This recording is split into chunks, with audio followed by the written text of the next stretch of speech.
Basa, prejudge na lahat ng motion. Correct. Di ko makakalimutan mga ogag na senador na yan. Walang ebidensya, papabor pa rin sila. Hindi po papabor, pumabor talaga. Baka brasuin nila yan para makakuha ng 16. Yan talaga yung gagawin nila, Daisy. Babrasuin nila para maka-13 sila. Pero, yun na nga, dinadaan kasi sa sindak-sindak, akala may natatakot. Aba, inday bidak, may natatakot. Yan nga mga nag-trader, natakot yan. Ikaw naman, no? Tayo, hindi tayo matatakot kasi wala naman ikakaso sa atin na ganun. Ang pwede lang ikaso naman sa amin, sa daldal namin. Pero yung mga plunder, wala tayo niyan. Ilang buwan pa ang trial, pag gumalaw mga magna at buhaya, ang imposible, pwede nilang gawing posible, lalo na dyan sa 16 votes. Iniisa sa nilang minority, ang SC parang questionable pa. Yun talaga yun. Ganun talaga. Kaya nga dapat meron tayong basti na plan B. Pwede rin po si Senator Cayetano for President. Yun nga po yung sasabihin ko sa inyo. Pag yan po, mawawatak-watak po tayo pag may nag-ambisyon pa po. Maliban po sa Duterte. Kasi solid na Duterte na tayo . Kung sasabihin nyo pa, Senador, watak-watak na po. Yan po ang gusto ng kalaban natin. Kaya dapat ngayon pa lang, wala pa nagdedeklara ng iba. Pag hindi po umubra si BP Sara, si Baste po. Kasi siya na presidente ng PDP Laban, nakaporma na talaga . Siya rin yung pinuno ng Rage. Nakaporma na rin talaga si Baste. Kung mag-iiba pa po tayo ng presidente, yun po ang gusto nila. Kasi ngayon, yan po yung pagkakaiba ni BP Sara . Unawain nyo lang po muna, no? Si BP Sara, wala po magtatangka sa hanay natin na tumakbo. Ang ine-expect nila, pag hindi na nakatakbo si BP Sara, magkakanya-kanya na yung may mga ambisyon. Kaya dapat hindi po natin. Dapat ngayon pa lang, wala pang nagdedeklara, dinideklara na natin na ang tanging susuportahan natin si Baste, pag hindi po pwede si BP Sara. Kasi pag meron pa po kayong pinalutang na ibang pangalan, kahit pakakampi natin, yan po yung gusto nila. Mawatak-watak lang tayo . Okay na sa kanila yan . May 3 tumakbo ng mga panay Duterte. Hati-hati na yung mga Duterte.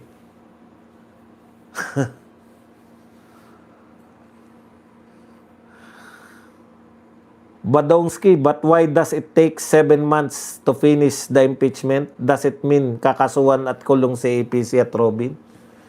Obvious ba na kakasuhan nila si Alan? Ayan na nga, nag-iimbestiga ng NBI. 2 pa nga . Ang iniimbestiga ng NBI, yung pong flood control, Ghost Project, at saka yung 2019 SEA Games.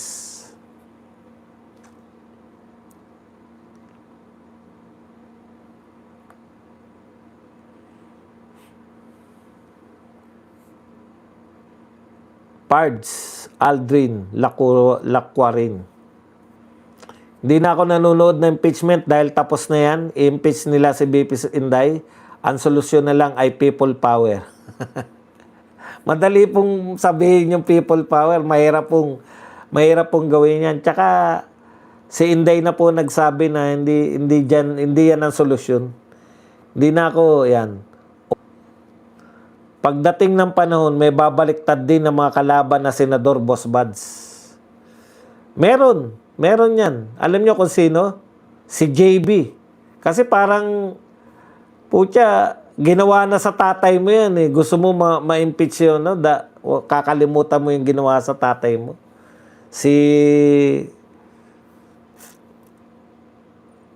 Anong pangalan nito? Si Subiri.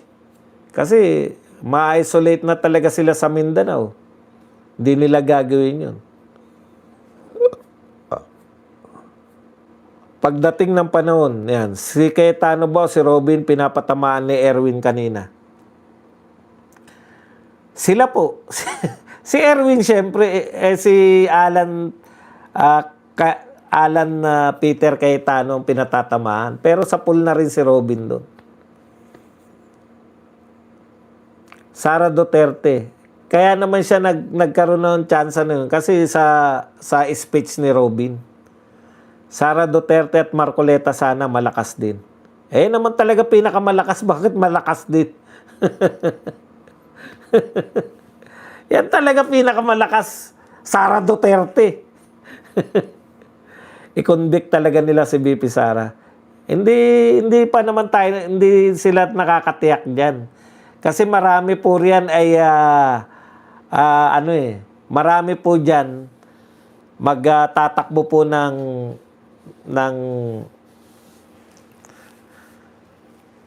senador. Si Win Gatchalian tsaka si Chis Escudero. Yung magkapatid na Estrada. Kaya yun pa lang, 3 na kaagad ang pwedeng magpawalang sala kay VP Sara. Kasi kahit papano, umaastang pareha si Gatchalian Tsaka si Chis Escudero Ang lakas ng impact niyan pagka pumabor sila kay VP Sara, di ba? Gusto nila makuha yung Duterte votes O di makakahati sila. Boss, sa DDS ba wala kayong leader sa mga vlogger para hindi magwatak-watak? Matitigas po ulo ng mga Duterte. Sa tingin nyo ba may mga... Eto po isipin nyo po. Sa tingin nyo ba may tatayong maglilider-lideran dyan para... Tapos lahat na ng Duterte vloggers, susuporta na rin sa tatayong lider-lideran? Imposible po yun. Nakikita ko sa mga Duterte vloggers ganun po talaga pag mga matatalino syempre, sa kabilang panig po, ilan lang matalino dyan. Di ba? O di sama-sama lang yung mga yan. Pero sa mga Duterte vloggers po, malabo yan.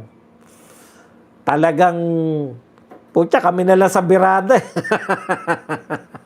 Nakita nyo naman, panay maaangas na Huwag na isama yung ibang grupo Iba-iba kasi talaga yung grupo.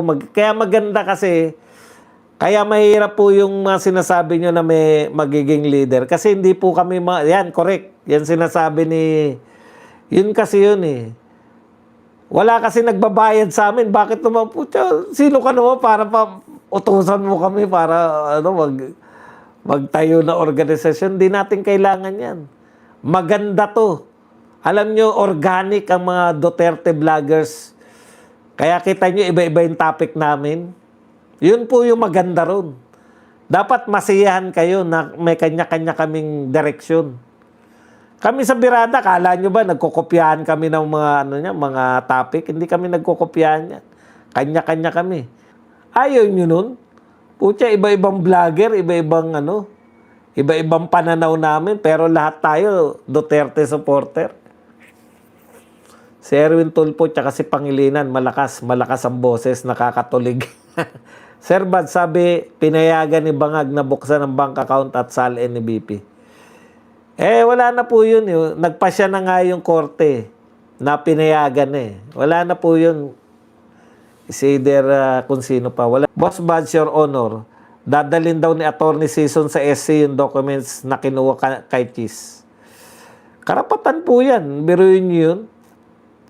Umami na nga si Sildoc na wala silang ebidensya, dyan lang kukunin Fishing expedition kasi lalabas, di ba? Yan yung sinasabi natin noon pa, nagpe-fishing expedition lang kayo. Ayan po, pinatunayan na fishing expedition.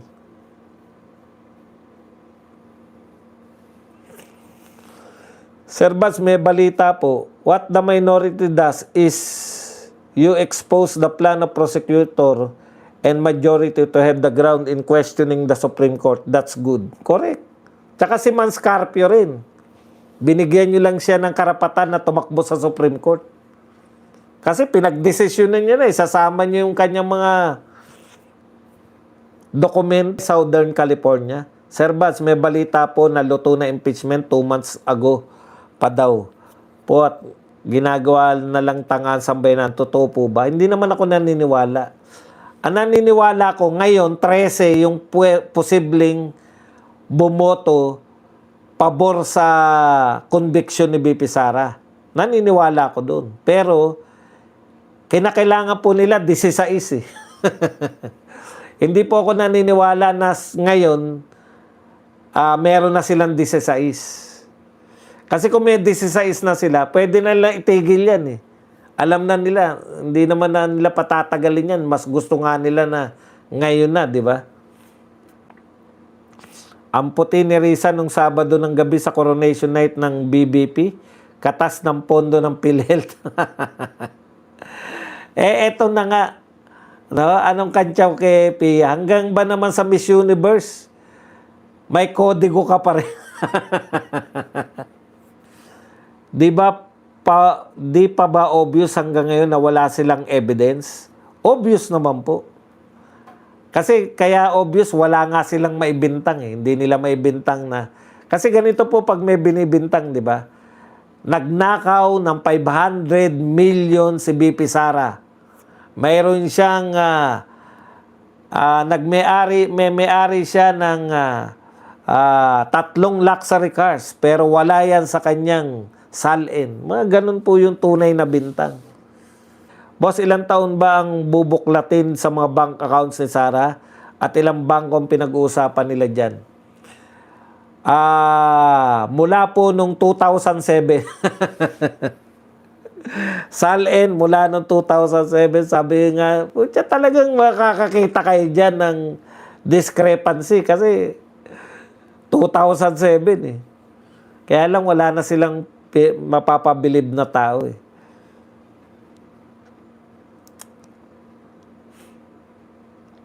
Boss, ilang taon ba ang ayan? Boss Buds, nasa record na ng Senado ang pagbubukas ng bank account so madali nilang ngayon mapa-impeach ng kalaban ng gobyerno.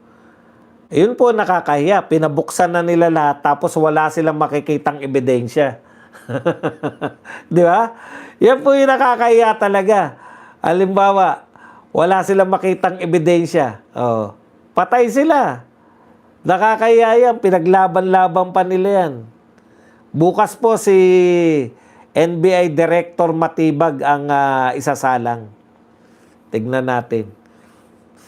Magandang gabi po, sir. Natatawa ko sa previous video mo na role ni Escudero. Parang iiyak na si Lalay de Lima. Alam niyo, sa totoo lang, minsan pagka, yung ano kaya itong laman ng video na to? Pucha, pag pinanood ko, nag-enjoy pa rin ako eh. Nasabi ko pala to. Ganun yung ko eh. Kasi makakalimutin ako eh. Buti may mga video na yan, no? Pag mga medyo thunders na tayo, wala na tayo, nagretiro na ako sa pagbablog. Kasi magre-retiro lang naman ako pag na hindi na ako makapagsalita ng maayos. Pero kung hanggang kaya ko pa. Ang sarap kasi, nag-enjoy talaga ako. Promise. Ito po ang pinakamasaya ko. Pinakamasaya kong trabaho sa lahat. Maaring mas masaya nung nag-special opera ko kasi bata pa ako noon, tsaka lakad-lakad, pasyal-pasyal. Pero ito kasi, wala kang oras eh. Kaya pasensya na kayo, minsan maaga tayo, minsan gabi na. Doon ako yung malayang-malaya ka sa buhay mo. Yung wala nagdidikta sa'yo, oras na para wala kang ka-pressure sa oras. Alam niyo po, kung kailan ako magkaroon ng topic, tsaka ako, hindi ko pagpipilitan, wala akong topic, tapos mag-ano lang, for the sake. Kaya, ako parang isa na ako sa pinakaswerteng tao sa buong mundo. Hindi ako yayaman sa pagbablog, pero napakasaya. Ang saya lang. Kaya di mapabuksan sa Senate, magdesisyon naman si Ngagba na buksan dahil planado na yan. O, yun pa isa, di ba? Yan eh. So, siya naman na magpapabukas. Lagay na natin na matalo si BP Sara sa fishing expedition nila. Di ba kailangan pa rin ng 16? Correct, 16 po talaga kailangan. Grabe ka, tuso itong Cheesy. Pabor muna sa DDS, tas maya-maya, pabor sa mga DDH. O, di ba? Nilalaro niya talaga. Naglalaro talaga siya eh. Pero eventually, naniniwala ako, naboboto yan si Cheesy Escudero, pabor sa atin. Kasi tatakbo yan eh. Pero ano lang kung ayaw niya na maging senador.